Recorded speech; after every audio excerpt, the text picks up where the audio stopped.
Larry Kudlow with this. The war against fossil fuels, including extremist environmental restrictions that have ended permitting for drilling, pipelining, and refining. All this has taken a huge toll on the economy and delivered a massive inflation tax on the middle class.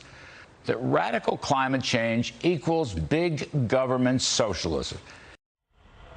Well, no wonder, Senator Cotton, they're all overjoyed over a little drop in gas prices. They don't really have much else. Senator Tom Cotton in Focus, Republican in Arkansas and member of the Armed Services and Intelligence Committees. Your reaction to it all? Well, Harris, remember, what's happening with gas prices and electricity prices, not an accident, it's not inadvertent. This is what Joe Biden and the Democrats wanted. He promised in the campaign that he would end America's use of fossil fuels. Barack Obama's energy secretary once said that gas needed to cost here what it costs in Europe, which is about $8 to $10 a gallon. This is a highly ideological war against American energy.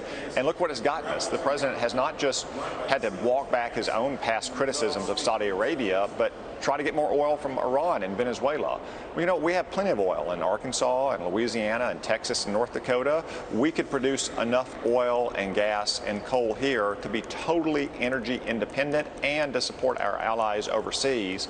But Joe Biden and the Democratic Party continue to wage their ideological war against American industry. So what is it like on Capitol Hill, Senator? You know, I mean, Democrats are straight ahead looking at what looks like it's going to be a red wave. And they've got a president really in trouble on these issues. And each of your states, I mean, everybody feels the inflation and the pressure on energy. What's it like where you are? Well, I think they're caught between a rock and a hard place in the Democratic Party. You have a lot of Democratic politicians up here who depend on the votes of the people, and those people are seeing $4 and $5 a gallon of gas across the country. Yet they have highly ideological aides and activists who want gas to be that high. Remember, you've had Democratic senators and cabinet members saying that, well, if gas is high, you should just go buy an electric car. I don't think, Harris, that many Arkansans who are worried about $4 a gallon gas are going to be able to afford a $60,000 electric car, which, by the way, won't work on their dirt roads and on their farms in the first place. Wow. And not to mention the fact that, I mean, it's going to take us a minute to get some infrastructure so you can feel confident to drive on a battery for several hundred miles. I do want to get to this. The Virginia Lieutenant Governor says she's definitely not impressed by it. Then the fact that he's begging the Saudis to produce more oil, but we can do that here very well. We were a net producer before you were president. We can be that again. It is your policies that have gotten us here. Inflation is not temporary, as you finally acknowledge. And stop gaslighting us. We know the truth. We're paying for it every day. Stop gaslighting us. Your quick reaction, then we'll move. Yeah, I mean, Harris, remember, we're still more than 1 million barrels a day below where we were in American oil production before the pandemic in 2019. Where did that oil go?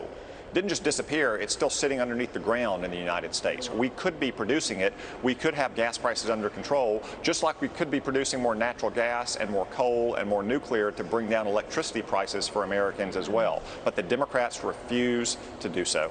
That is so true. Where did it go? Because at least for 18 months of that, we were in a lockdown across this country. It's not like we were driving all of our oil away. Okay, we'll move to this. More Democrats coming out against their fellow party member, Senator Joe Manchin, after he blocked President Biden's climate agenda last week. Former Clinton Labor Secretary Robert Reich called for dramatic action. Here's what he wants. By kicking Manchin out of the party, Democrats could at least go into the midterms with a more realistic pitch. It looked like we had control of the Senate, but we didn't. Now that you know who the real Democrats are, give us the power and we'll get it done. That's all a quote. However, Senator Manchin, well, he's not backing down. So people that are criticizing me, my own colleagues, I understand that. I understand their aspirations. I understand where they're coming from. Now, the criticisms I'm getting from the people who are saying, well, Joe Manchin strings it. I'm not stringing you along. Don't you believe inflation is the #1 thing in America right now that's hurting every human being? I'm sorry. If they don't care about that, I do. I'm more concerned about that than anything. By the way, Senator, that was just in the last hour. What are they going to do? They've got Manchin problems again.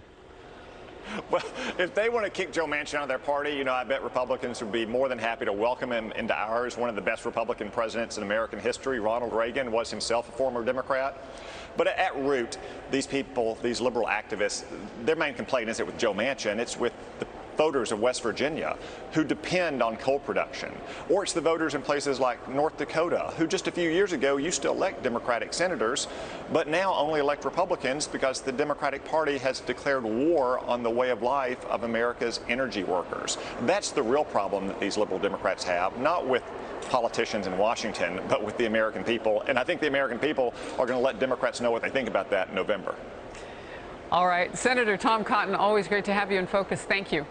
Thank you. Hey, it's Will Cain. Click here to subscribe to the Fox News channel on YouTube. It's the best way to get our latest interviews and highlights. And click to subscribe to the Will Cain podcast for full episodes right now.